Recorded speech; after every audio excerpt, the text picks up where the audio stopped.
Армысыздар менің құрметті көрермендерім. Сәуленің әңгімелері атты жаңадан ашылған қазақ каналын қолдаңыздар. Мен сіздерге қызықты оқиғалар желісімен аудио әңгімелер ұсынамын. Менің арнама жазылып, лайк басып, жақсы пікір қалдыруды ұмытпаңыздар. Жеңгетай болған шеше. Мира сурет салғанды жаны сүйетін. Бөлмесінде жалғыз қалып, тыныштықта өзімен өзі болып, қағазға шимайлайтында жататын. Туғалы әкесін көрген емес, кім екенін де білмейді. Анасынан бала кезде сұрап көріп еді, бір жаққа кеткенін айтып қоя салды. Қашан келеді деген сауалы жауапсыз қалған. Анасы да білмеген ғой, келмейтінін бой жеткен соң түсінді. Қолына қалам алған сайын айнаға бір қарап қоятында өзіне ұқсатып ер адамның суретін салатын. Өзінше әкем осындай болу керек деген қияли ойы. Бір жолы сол суретін шешесі көріп қалып ұрысқаны бар, басында түсінбей қалса керек, ұнатқан жігітің бе деп сұрады. Қайдан? Бұл әкесін сағынатын. Жоқ әкені. Сосын ұрысты артынан жылады. Шешесі жұмыстан жалғыз қайтпайтын кейде. Айгүлді шығарып салушылар көп еді. Өз есімін ұмытқалы қай заман. Гуля болып кеткелі. Бәріне Гуля. Тек қызының мектебіндегі жиналысқа барғанда ғана өзінің шын есімін естіп тосырқап қалатыны бар. Қызының әкесінің басқа адам екенін білген күні күйеуі қайрылмастан кеткен.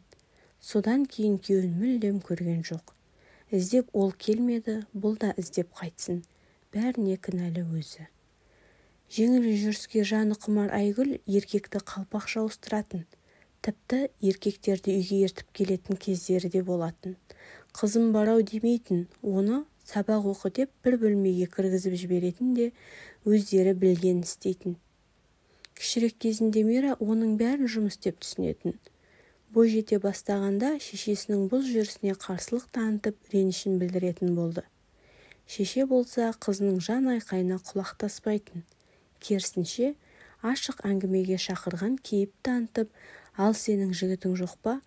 Оны неге таныстырмайсың? Қорықпа, мен оған ренжімеймін дейтінді шығарды. Бұл уақытта Мира жігітпен жүру тұрмақ сезімнің не екенін әлі түсініп болмаған кез еді. Айгүл қызының жасынан бұрын бой жетіп қатарластарынан ерте бой түзей бастауына себепші болатын мақтаныш көретін. Өзі де заман талабынан қалмай киініп жасанып жүруді қалайтын. Оның үстіне сымбатына мін түспеген келіншек талайлардың көз құртына айналуын доғармады. Жұмыста бастығының бабын табатын жалғыз өзі екенін біліп алған Айгүл оның қойнынан бір-ақ шығып көңілдесіне айналды. Бір еркекпен тұрақты қарым-қатынас орнатып көрмеген Айгүл уақыт өте оның қызғанышынан да жалыға бастаған. Айгүл өзінің кескін келбетінің арқасында жұмыссыз қалмайтынын білетін. Еліміз экономикалық тоқырауға ұшыраған 90-шы жылдар еді. Ол кезде шекара асып келіп іскерлік байланыс орнатқандар арасында түрік ағайындар көп еді ғой. Мекемеге бас сұққан түрік еркектері де гулялап артынан жүгіретін болды.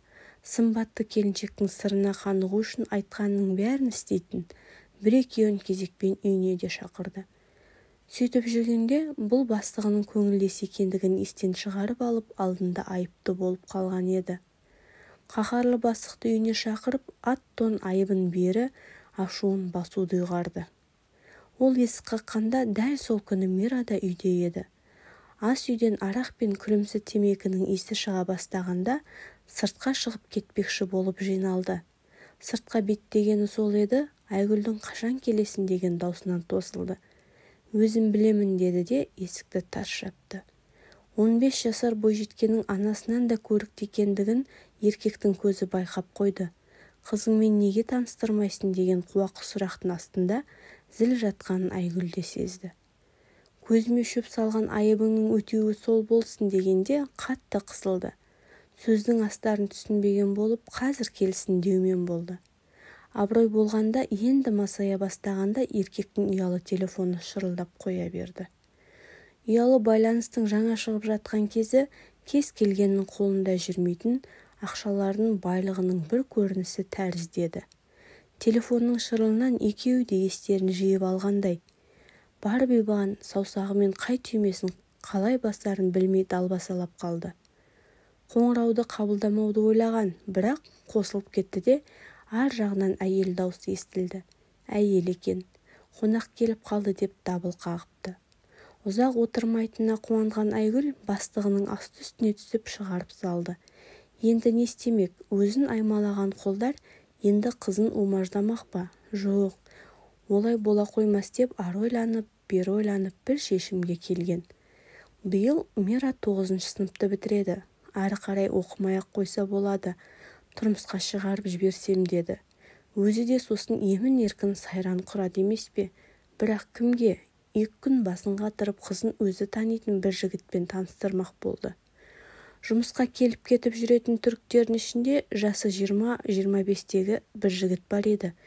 Өзінің де көзі соған түскен еді. 2 тілде еркін сөйлейді, орыс тілінде біраз үйреніп алған. Жұмысында да беделі бар. Түркияға алып кетсе тіпті жақсы.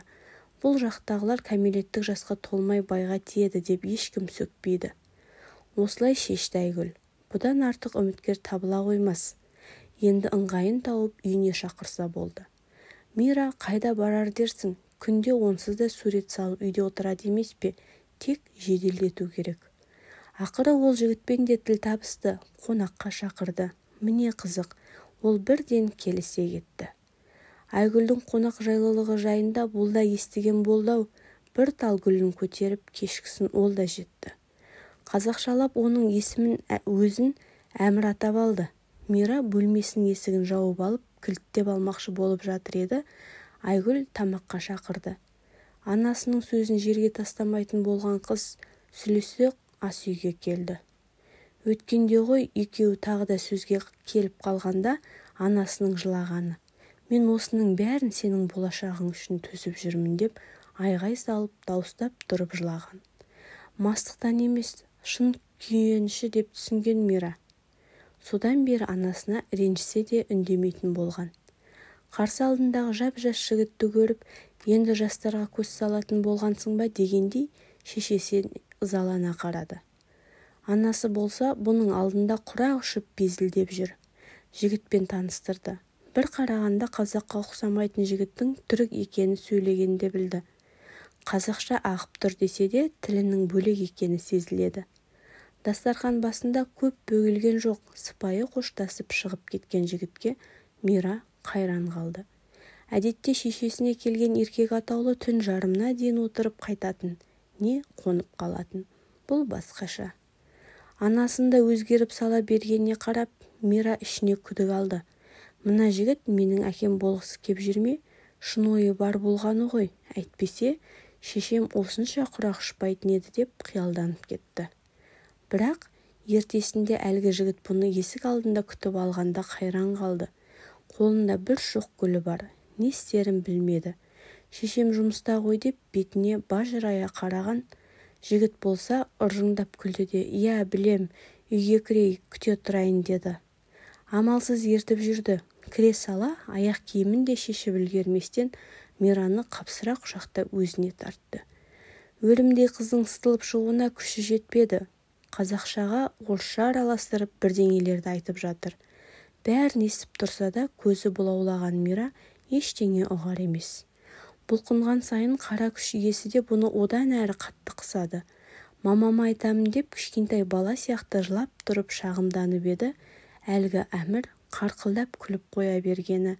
Мамаң бәрін біледі, бұнда жіберген өзі. Маған көнбесең, басқаға береді сені. Қорқпа, қалың малыңды төлеп қойғам деп Мираны қайран қалдырды. Сенбейін десе, шешесінің қанша ақша алғанына дейін айтып отыр. Есіне кешегі отырыстан соңғы шешесінің сұрағы келе қалды. Саған ұнамай ма деп қызынан сұрап бәйек болған. Бұл болса басын қиқаң еткізіп маған бәрібір деген.